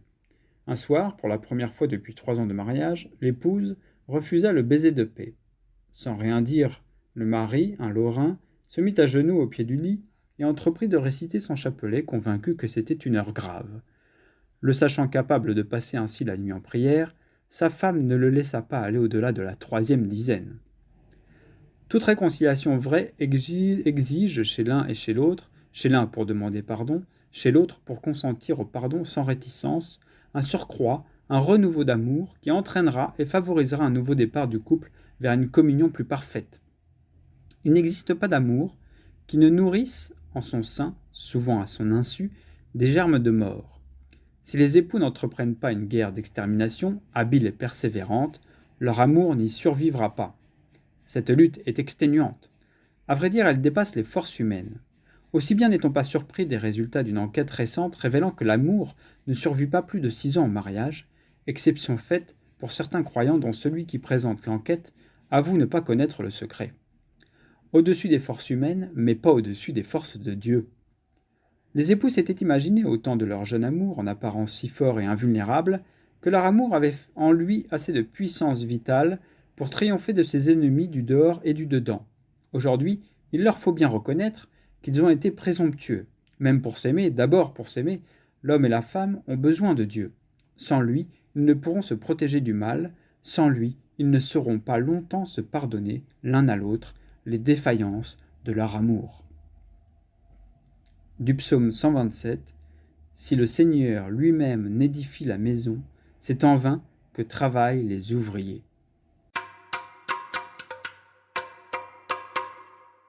Rubrique Nos outils pour cheminer. Se pardonner dans la prière conjugale par Véronique et Olivier Massin de l'équipe La Varenne 1. Toi, quand tu pries, retire-toi dans ta pièce la plus retirée, ferme la porte et prie ton Père qui est présent dans le secret. Matthieu chapitre 6, verset 6. La prière constitue le lieu par excellence pour régénérer notre alliance avec Dieu. Plus encore s'agissant de la prière conjugale, elle peut régénérer notre alliance entre époux. On le sait, la prière d'alliance telle qu'elle est pratiquée par les disciples de saint Ignace comporte 3 temps. Un temps d'action de grâce pour les moments de la journée où l'alliance avec Dieu a été vécue. Un temps de pardon pour les moments où l'alliance avec Dieu a été éprouvée et mise à mal. Enfin, un temps où l'on demande au Seigneur son aide. La prière conjugale est ainsi l'occasion de remercier le Seigneur pour le conjoint qu'il m'a donné et surtout de le remercier pour tel geste, telle attention de mon époux, de mon épouse, qui aujourd'hui m'a apporté joie, réconfort, encouragement. Parce que mon conjoint est aussi le premier de mes prochains, la prière conjugale permet de remettre au Seigneur ce qui blesse notre alliance conjugale et ainsi notre alliance avec lui. C'est d'abord une question de justice vis-à-vis de Dieu et vis-à-vis de mon mari, de ma femme. Comment pourrais-je passer du temps avec Dieu sans chercher d'abord à me réconcilier avec mon conjoint ? En effet, dans l'Évangile selon saint Matthieu, chapitre 5, versets 23-24, Jésus nous invite clairement, lorsque nous allons présenter notre offrande à l'autel et que nous nous souvenons que notre prochain a quelque chose contre nous, à laisser notre offrande là, devant l'autel, à aller d'abord nous réconcilier avec lui et ensuite venir présenter notre offrande. C'est aussi une question de cohérence et d'unité de vie. Alors oui, la prière conjugale nous appelle à refaire alliance avec notre conjoint avant de nous présenter devant Dieu. Mais Dieu, qui est plus grand que notre cœur, vient le travailler et par sa présence vient nous aider à nous réconcilier entre époux. Dans notre expérience de prière conjugale, nous avons eu la grâce, jeunes mariés, de prier avec les psaumes. La fréquentation quotidienne ou presque des psaumes est une école d'humilité. Elle nous fait entrer dans cette supplication multimillénaire du pécheur qui demande à son Créateur de venir à son aide. La prière des psaumes nous permet de mettre des mots sur nos maux, de nous adresser à Dieu même lorsque nous sommes découragés, et de laisser le Seigneur travailler notre cœur, lui qui ne demande pas de sacrifice, mais un cœur brisé et broyé.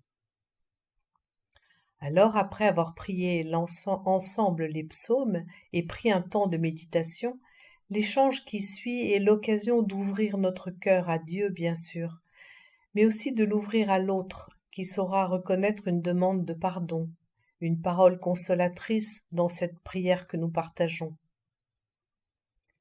Plus encore, la prière conjugale pratiquée avec humilité et bienveillance permet aussi à chacun des époux de se reconnaître blessé par l'autre, pas nécessairement du reste par une offense bien méchante. Les petites mesquineries aussi sont des entailles dans l'amour conjugal. Se retrouver à méditer ensemble la parole de Dieu dilate peu à peu le cœur de chacun des époux aux dimensions du cœur de Dieu et favorise l'échange des pardons rendus nécessaires par les frottements de la vie conjugale. Enfin, la prière conjugale peut trouver 2 prolongements. Le premier sera à l'occasion du devoir de s'asseoir, après avoir demandé à l'Esprit Saint d'être présent, de revenir sur une contrariété, une blessure, une offense, afin d'en cerner la genèse et de discerner les moyens à mettre en place pour éviter qu'une telle situation se reproduise. Le second sera la pratique du sacrement de réconciliation. Il est bon parfois d'aller ensemble faire la queue pour recevoir, séparément, ce sacrement. Cheminer ensemble sur le banc des pénitents en attendant qu'un confessionnal se libère est aussi l'occasion de se reconnaître l'un devant l'autre pécheur. Grande est alors la joie partagée pendant la prière d'action de grâce à l'issue de la confession.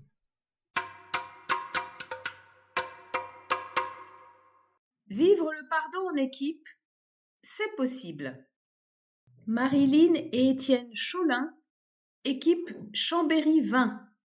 Il y a quelques années, nous avons vécu une expérience douloureuse en équipe.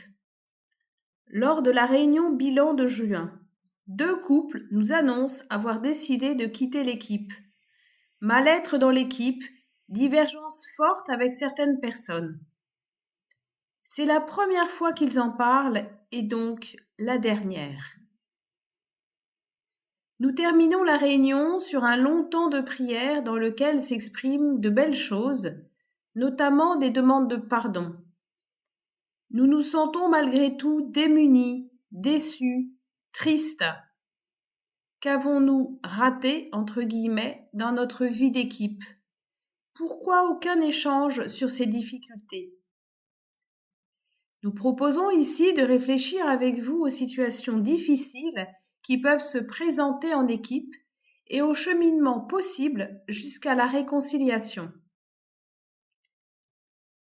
La charte des équipes Notre-Dame nous engage à progresser dans l'amour de Dieu et dans l'amour du prochain, entre guillemets. Une équipe est une communauté humaine. Elle vit donc des temps de communion, de joie partagée, d'entraide, mais aussi des difficultés, des divisions, des conflits, des blessures. Fort de ce constat, nous pouvons nous interroger sur ce que le Seigneur nous demande de faire. Dieu ne nous appelle-t-il pas à chercher et à faire sa volonté? À faire un pas vers le pardon? Quel témoignage chrétien donnons-nous si nous ne sommes pas capables de dépasser ces difficultés? Notre mouvement nous propose un formidable outil qui peut nous aider. La réunion bilan ou le devoir de s'asseoir d'équipe en cours d'année. Prenons conscience des situations et interrogeons-nous. Avons-nous vécu ou vivons-nous des situations difficiles en équipe? Des mots ou des attitudes blessantes? Avons-nous pu exprimer notre avis, notre ressenti, notre désaccord? Reconnaissons les situations où nous nous sentons victimes ou au contraire celles où nous sentons un équipier mal à l'aise, blessé. Nommons ce qui nous fait mal. Reconnaissons notre colère, notre blessure, notre incompréhension, notre prise de pouvoir, notre désir d'avoir toujours raison ou notre irrespect de la différence de l'autre. Revenons à la source. Le pardon est la réponse de Dieu au mal du monde.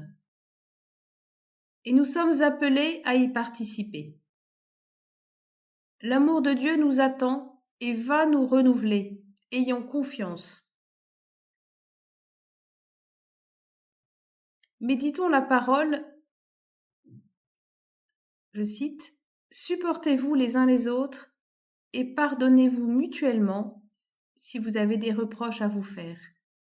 Le Seigneur vous a pardonné, faites de même. » Colossiens chapitre 3 verset 13. Que pouvons-nous mettre en œuvre concrètement? Quelques pistes. Individuellement, changeons notre regard en faisant tout d'abord le deuil de l'équipe idéale. Il nous faut accepter la réalité de chacun des membres et ne pas réduire l'autre à ses paroles ou à son comportement. Demandons à Dieu de nous aider à changer notre regard sur l'autre, prendre des lunettes de Dieu pour voir notre équipier. En couple, sachons nous appuyer l'un sur l'autre en parlant, en cherchant à objectiver les situations, à voir aussi le positif, à trouver les mots qui pourraient aider à construire et à réparer. Soyons conscients que nous pouvons réparer les conséquences de nos actes. Sachons en parler à notre responsable d'équipe, à notre équipier, à notre conseiller ou accompagnateur spirituel qui peuvent prendre appui sur le foyer de liaison. En équipe, lors du bilan, prenons le temps de préparer les questions. Chacun a-t-il pu trouver sa place ? Vivons-nous des situations particulières ou difficiles chez certains d'entre nous ? Écoutons ce que chacun souhaite exprimer et relisons en toute humilité et vérité l'année écoulée. D'autant plus lorsque nous avons senti un climat tendu, des non-dits ou de gêne, ou encore lorsque nous avons constaté des absences répétées.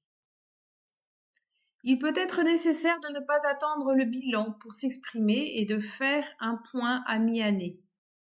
Ce temps peut être très court, mais ouvre la possibilité de se dire formellement que tout membre de l'équipe peut solliciter un temps de bilan s'il en ressent le besoin. La retraite annuelle peut aussi être l'occasion d'un devoir de s'asseoir d'équipe. Enfin, vivre un acte de pardon en équipe en planifiant un temps de réconciliation. Chacun peut demander à l'esprit d'être éclairé sur les mots à dire, la force de se taire pour laisser l'autre aller jusqu'au bout de sa parole, la force de laisser de côté toute justification ou raisonnement, d'aimer son équipier comme Jésus l'aime. Nous pouvons alors poser des paroles. J'ai péché. Je vous demande pardon, je te pardonne, etc. Soyons conscients que du temps, de la patience et de la délicatesse sont nécessaires pour aller jusqu'au pardon. Prenons le temps de vivre les étapes une à une. Parfois cela peut durer plusieurs mois, voire plusieurs années. Alors osons. C'est l'occasion de grandir. L'Esprit de Dieu nous assure que dans la grâce de Dieu, tout est possible. Saint Augustin, un chemin de conversion. Anne-Claire Engens, équipe de Lyon, 158. Dire que la vie de Saint Augustin a été bouleversée par le pardon de Dieu serait sans doute une erreur, puisqu'il ne le mentionne pas dans ses confessions. Mais reconnaître que la confession de sa foi et de son amour du Seigneur sont à l'origine de sa conversion radicale peut nous aider sans doute à mieux comprendre ce que le Seigneur veut nous donner lorsque nous nous reconnaissons pécheurs. La vie d'Augustin jusqu'à sa conversion est racontée comme une authentique recherche de l'absolu. Augustin naît en 354 dans une famille berbère, d'un père païen et d'une mère, Monique, fervente chrétienne. La pratique courante à l'époque était d'inscrire l'enfant comme catéchumène et de différer son baptême à l'âge adulte. Rapidement, il perd le chemin de la foi, fait de brillantes études, devient professeur de rhétorique et père d'un garçon né d'une liaison sans mariage. Il faut dire qu'alors, il succombe à la fois au plaisir de la gloire et de la chair, étant en pleine ascension sociale à Carthage. 2 conciles ont eu lieu, Nicée en 325 et Constantinople en 385. Déterminant puisque le premier affirme que Dieu s'est fait homme en Jésus-Christ et le second proclame le dogme de la Sainte Trinité. Ils répondent ainsi aux questions polémiques sur la nature du Christ qui ont donné naissance à l'arianisme, le manichéisme et tant d'autres hérésies. Lecteur insatiable, Augustin est travaillé très vite par la question de la nature de Dieu et par le mystère du mal. Il trouve une réponse, provisoire, chez les manichéens. Pour eux, le Dieu des chrétiens, appelé Père de la grandeur, commande la lumière face au prince des ténèbres qui régit la matière épaisse. Les âmes des hommes sont des parcelles du Père de la grandeur, et le salut consiste à les extraire de l'emprise de la matière. Il en résulte un combat permanent contre la nature humaine que le jeune Augustin ne cesse de vouloir mener. Seulement, voilà, notre homme est sous l'emprise de la chair. Y renoncer semble au-dessus de ses forces. Il choisit donc de s'éloigner du manichéisme. La rencontre avec saint Ambroise, évêque de Milan, lui donne un nouvel éclairage de la vision de Dieu. Augustin se résout à quitter le manichéisme sans pour autant embrasser la religion chrétienne dont il reste pourtant catéchumène. Il se passionne pour la recherche de la vérité. Il comprend alors qu'il lui faut sortir d'une idée physique de Dieu pour trouver la sagesse et que toute nature est bonne, même celle qui est corruptible. La philosophie lui permet de progresser dans la connaissance du mystère de Dieu, sans pour autant reconnaître que l'incarnation de Jésus-Christ est la véritable voie du salut. Les platoniciens l'ont rendu plus savant.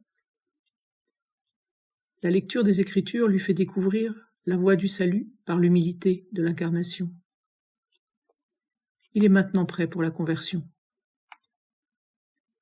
Saint Augustin découvre alors la vie de saint Antoine du désert et le monachisme naissant. Son esprit en est violemment secoué, lui qui est attiré par la chasteté sans jamais se croire capable de s'y engager. Dans ce moment tourmenté, il entend une voix lui enjoindre de lire la Bible et tombe sur le passage de saint Paul. Fermez l'oreille aux discours impurs de votre chair toute terrestre, afin de la mortifier. Elle vous représente des plaisirs. Mais ces plaisirs sont-ils comparables à ceux qui se trouvent dans l'accomplissement de la loi de votre Dieu ? Romains 13, 13-14. Augustin est saisi, demande le baptême en 387. Ordonné prêtre 4 ans plus tard, puis évêque en 396 à Hippone, où il restera jusqu'à sa mort, il compose une œuvre monumentale. Avec le récit des confessions, saint Augustin nous dévoile comment il s'est converti en faisant la lumière sur sa propre vie. La reconnaissance de son péché va de pair à la découverte de Dieu. La recherche de Dieu ne peut se faire que parallèlement à ce que nous appellerions aujourd'hui un travail sur soi. Entrer en relation avec Dieu permet de nous éclairer sur nous-mêmes, et c'est en cela que la confession de notre foi nous pousse chaque fois plus avant sur le chemin de la conversion. C'est ainsi qu'il faut comprendre les confessions de saint Augustin. L'ouvrage qu'il a laissé a eu une influence considérable, sans doute parce qu'il nous donne un chemin rationnel de conversion, en reconnaissant humblement notre misère, notre dépendance à Dieu. Qu'as-tu que tu ne l'aies reçu? 1 Corinthiens 4, 7. Pour entrer dans une relation d'intimité avec Dieu, il nous faut découvrir sa miséricorde. Augustin, par son style poétique, nous révèle la tendresse de notre Créateur comme réponse à la dureté de nos propres accusations. C'est en cela que son pardon nous aide à changer radicalement et ou progressivement nos modes de vie, nos ambitions et nos dépendances. Saint Augustin, personnellement d'abord, puis en tant que pasteur, a fait l'expérience que tout est grâce, même la misère qui naît du péché, et aussi l'expérience que Dieu n'abandonne jamais le pécheur. Confession, 1er chapitre, 23, chapitre 5, 2, et aussi 2, 3, 4, 14.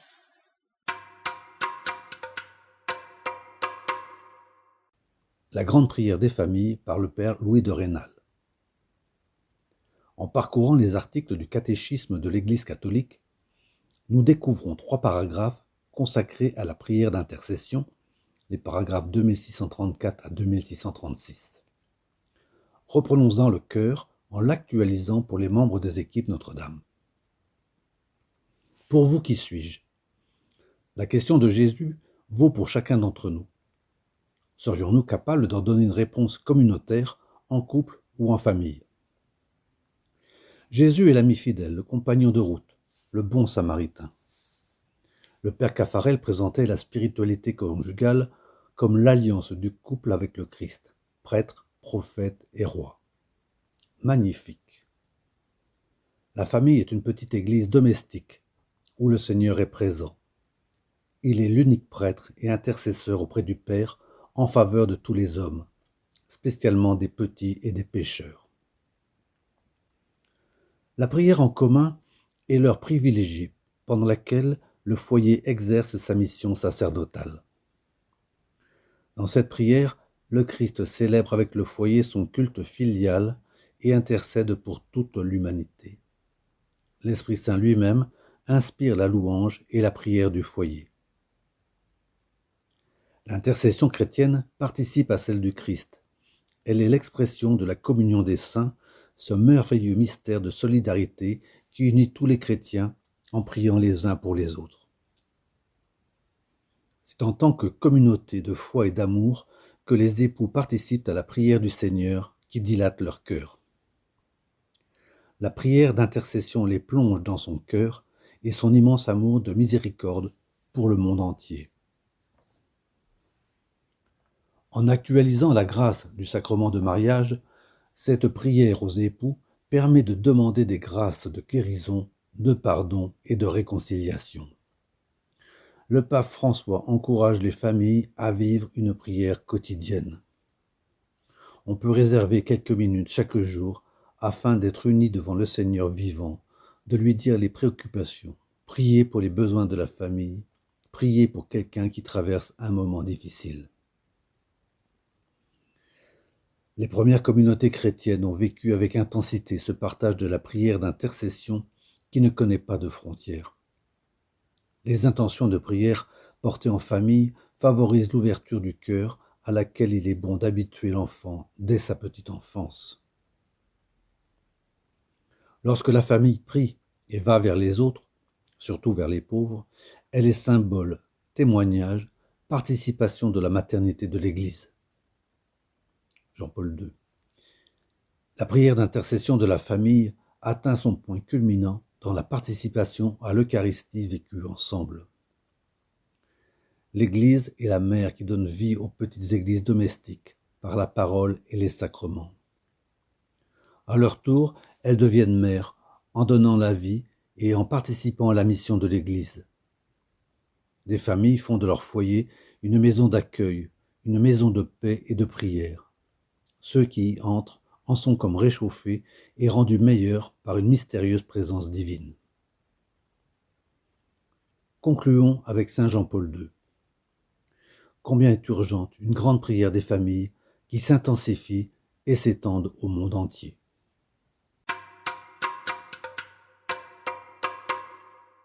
Dans cette lettre, nous vous proposons, comme outil pour cheminer, 3 livres ainsi que 2 films. Commençons par les livres.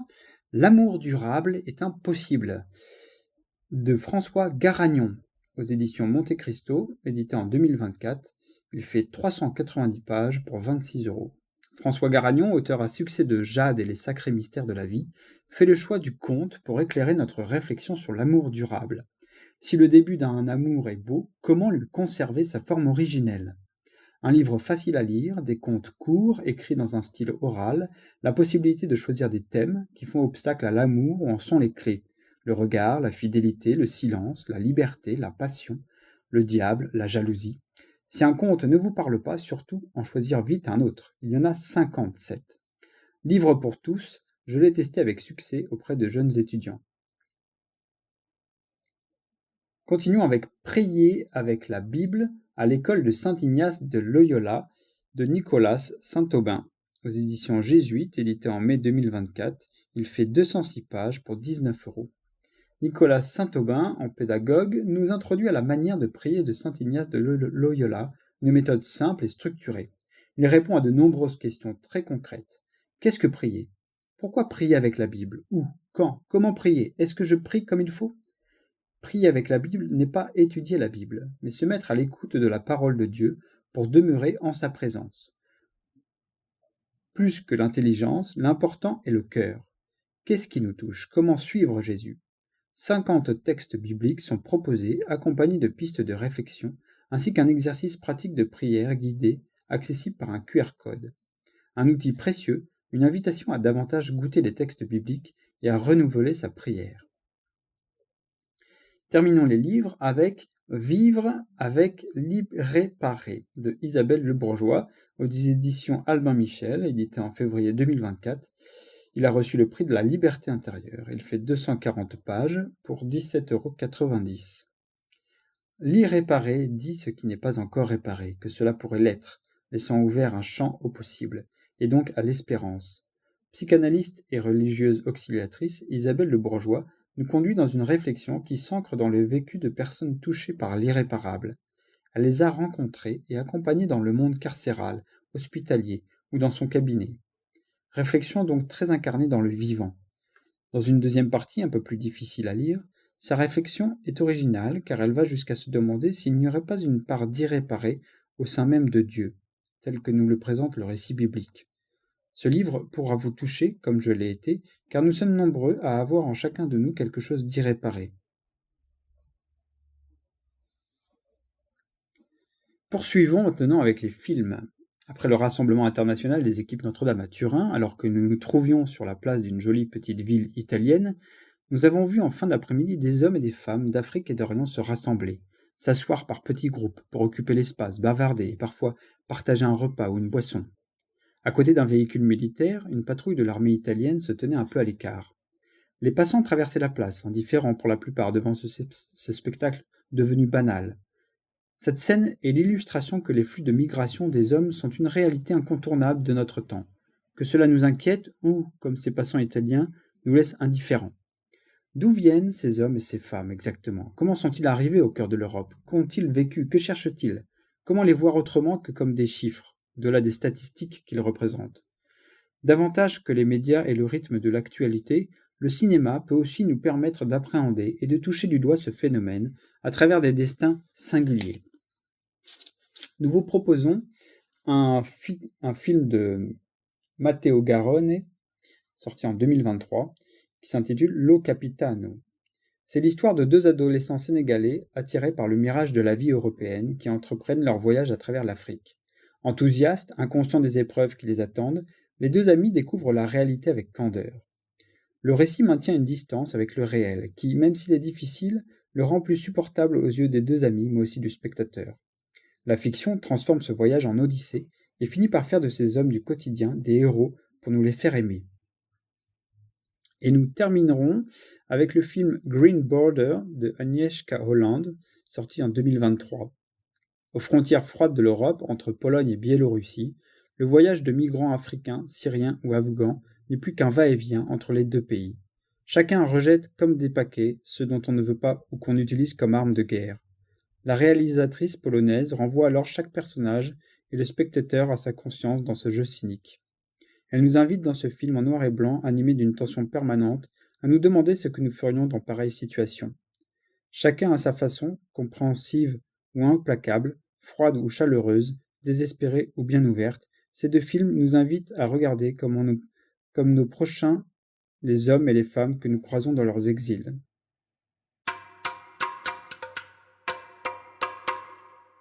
Prière. Donne-moi une bonne digestion, Seigneur, et aussi quelque chose à digérer. Donne-moi la santé du corps avec le sens de la garder au mieux. Donne-moi une âme sainte, Seigneur, qui ait les yeux sur la beauté et la pureté, afin qu'elle ne s'épouvante pas en voyant le péché, mais sache redresser la situation. Donne-moi une âme qui ignore l'ennui, le gémissement et le soupir. Ne permets pas que je me fasse trop de soucis pour cette chose encombrante que j'appelle moi.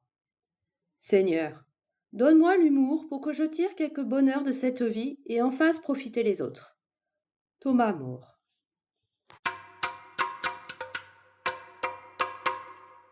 Rubrique Vie du mouvement. Jour de fête au Mans, par Tiphaine et Antoine Hamrel de l'équipe Le Mans 39. Dans l'entrée de la maison du diocèse, à peine passé le seuil, on entend le bourdonnement d'une véritable petite ruche. Près de 300 personnes papotent allègrement, s'embrassent et se saluent, dans ce qui pourrait, au premier coup d'œil, ressembler à un grand rassemblement de famille. Si cela n'est pas exactement le cas, cela n'est pourtant pas totalement éloigné d'une certaine réalité. En ce samedi 16 novembre, c'est en quelque sorte la fête de famille des équipes Notre-Dame, avec la rencontre des couples en responsabilité et des accompagnateurs et conseillers spirituels pour toute la région des Pays de la Loire. Dans la foule, on distingue des visages connus de son secteur, les visages de certains couples perdus de vue depuis quelques années, car ils s'étaient envolés vers un secteur voisin. Des visages croisés lors d'autres rassemblements. D'autres visages inconnus venus de toute la région. En quelques minutes, cette joyeuse équipe se retrouve dans la grande salle qui accueille le rassemblement et entre dans le silence et la quiétude de la prière avec la même intensité qu'elle mettait d'énergie à discuter et échanger les dernières nouvelles. Puis la journée se poursuit avec un approfondissement du thème d'année. Eucharistie, source de mission. Notre couple responsable de la région, Sabine et Benoît Chagnot, a eu l'excellente idée d'inviter sœur Anne Lécu. Avec son franc-parler habituel, sa finesse d'analyse et son expérience pastorale et professionnelle, dominicaine, elle est médecin en prison, elle parvient à éclairer l'assistance sur le fait que nous allons aussi à la messe, pour ceux qui n'y vont pas, et à donner des pistes originales et parlantes quant aux enjeux humains, communautaires, liturgiques de la célébration eucharistique, en pointant différents temps de la messe, de la sonnerie des cloches, en passant par le kyrié, la présentation des offrandes, la prière universelle et la communion. Comme un exercice pratique, nous célébrons ensuite la messe, présidée par l'évêque du Mans, déjà conscient de l'appréhender d'une façon renouvelée et approfondie et de porter avec nous tous ceux que nous représentons en notre qualité de couple en responsabilité au sein des équipes. Après le repas, qui nous permet de prendre des nouvelles de certaines connaissances et d'engager la conversation avec des équipiers inconnus, quelques informations sur la grande famille des équipes Notre-Dame nous sont communiquées par les responsables provinciaux, Véronique et Bruno Ripaud. Puis, un deuxième enseignement d'Anne Lécu approfondit le sens de la formule « Fais de nous une éternelle offrande à ta gloire » à travers certains nombres de textes bibliques. Vient enfin pour nous le temps de prendre la parole et en petits groupes thématiques de partager sur notre responsabilité de foyer de liaison, pilote, responsable d'équipe ou informateur, échangeant sur nos expériences, nos initiatives et nos éventuelles difficultés. Après un témoignage sur la prière en couple, qui est le point concret d'effort d'année, est-il besoin de le rappeler, nous achevons cette journée dense et substantielle par un temps de prière. Puis chacun repart aux quatre coins de la région, plein d'énergie et de détermination à apporter localement à ses équipiers le meilleur de ce qu'il a reçu au cours de cette journée. Les équipes Notre-Dame en Hongrie. Un article de Zsolt Dekani, responsable du secteur de Dunahartzi. Traduction de Philippe Pellet. Cet article, qui nous présente le mouvement en Hongrie, a été écrit en hongrois et traduit aimablement par Philippe Pellet, membre d'une équipe en Hongrie. La naissance des équipes Notre-Dame en Hongrie remonte à l'époque de la transition politique des pays d'Europe centrale et de l'Est, marquée par leur indépendance vis-à-vis de l'Union soviétique. La première équipe Notre-Dame s'est formée au début des années 90 dans la capitale, Budapest, suivie en 1994 par la création de nouvelles communautés à Debrecen, à l'est de la Hongrie, ainsi qu'à Deva, en Transylvanie, région de Roumanie qui faisait partie de la Hongrie jusqu'en 1920 et où vit encore aujourd'hui une importante population hongroise. Les groupes de Deva ont célébré au printemps dernier leur 30e anniversaire à l'occasion d'une retraite spirituelle où ils ont pu rendre grâce à Dieu pour les nombreuses bénédictions reçues. 5 couples des équipes Notre-Dame de Hongrie se sont joints à cette rencontre, témoignant ainsi de leur solidarité avec leurs frères et sœurs de Transylvanie. À partir de 2006, les équipes Notre-Dame en Hongrie ont connu un renouveau, grâce à l'arrivée en Hongrie d'un couple franco-hongrois, membre des équipes Notre-Dame depuis 1998. Ils ont pris en charge pour 6 ans la responsabilité du mouvement dans le pays. Alors que les anciennes équipes de Budapest disparaissaient progressivement, plusieurs nouvelles équipes ont vu le jour d'abord à Vác, ville située à une trentaine de kilomètres de Budapest, puis en 2008 à Dunahartzi, au sud de la capitale. Depuis fin 2023, les équipes Notre-Dame sont enfin de retour à Budapest, avec 2 nouvelles équipes. Le mouvement s'étend aussi au sud du pays, où une nouvelle équipe a démarré cette année à Pécs. Depuis 2015, la Hongrie est rattachée à la super-région Pologne et Europe centrale. En 2018, elle est devenue une région indépendante, constituée de 5 secteurs. La région Hongrie en chiffres. Actuellement, 119 couples font partie des équipes Notre-Dame de la région Hongrie, réparties en 25 équipes. Le mouvement compte 23 prêtres. Chaque année, une rencontre est organisée avec les conseillers spirituels au domicile du couple responsable de la région pour échanger sur leur expérience au sein des équipes, sur leurs joies et difficultés liées à leur sacerdoce. Une grande famille. Les groupes ne fonctionnent pas de manière isolée. Les membres des équipes Notre-Dame en Hongrie se rencontrent régulièrement lors de retraites annuelles, de veillées de prière, d'un pèlerinage nocturne, le petit frère du pèlerinage de nuit de Longpont en France, de formations pour les responsables, ainsi que lors du camp spirituel organisé chaque été depuis 15 ans. Ces rencontres permettent aux familles de mieux se connaître et de tisser des liens amicaux et spirituels, posant les bases d'une activité plus riche et fructueuse pour le mouvement, notamment dans sa mission d'évangélisation. Toutes nos activités sont placées sous la protection de la Vierge Marie, en puisant nos forces dans la prière du Magnificat.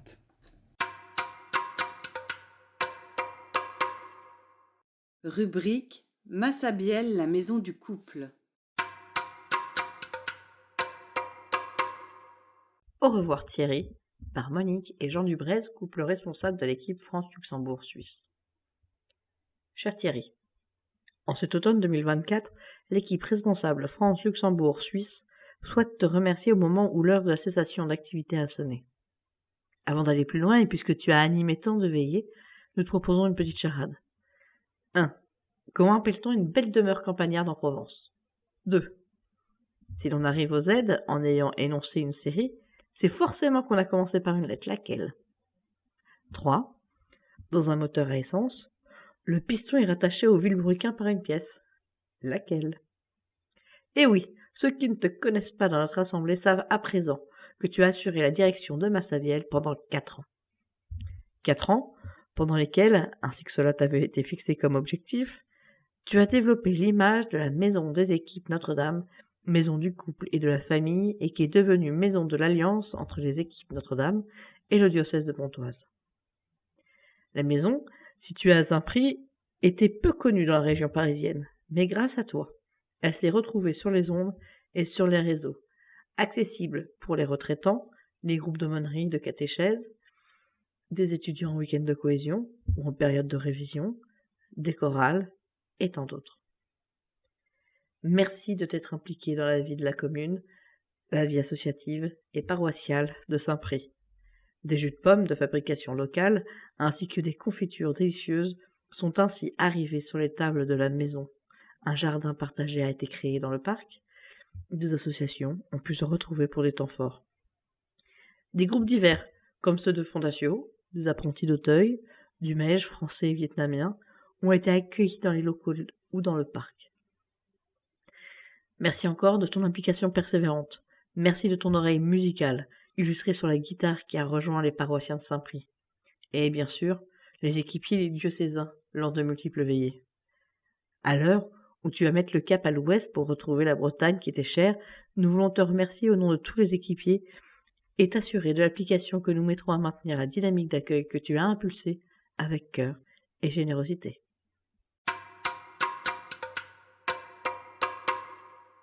La réponse de Thierry par Thierry Cramet. Cher ami, on pourrait se demander si être directeur, c'est une bonne situation.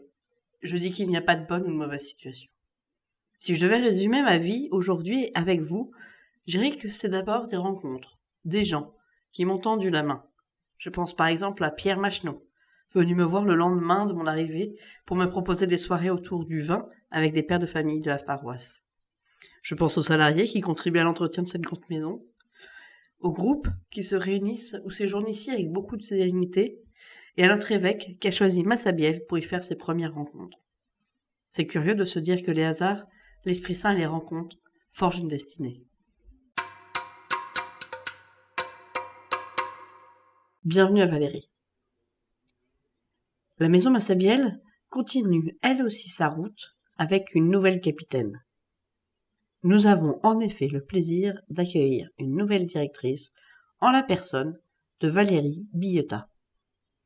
Valérie vient d'achever auprès de Thierry une période de tuilage. Avec son mari, Éric, ils sont également équipiers Notre-Dame et connaissent bien Massabielle puisqu'ils ont été foyer Marthe à de nombreuses reprises. Sur le plan professionnel, Valérie a occupé des fonctions de directrice d'établissement scolaire dans l'enseignement catholique. Nous sommes tous ravis de cette continuité dans la direction de la maison, au service des équipes Notre-Dame et du projet de l'Alliance. Tiffaine, notre assistante, va jouer un rôle important auprès de Valérie par sa connaissance et sa mémoire des dossiers. Tiffaine, nous comptons sur toi. Merci encore à Valérie d'avoir accepté cette belle responsabilité au service de la maison du couple.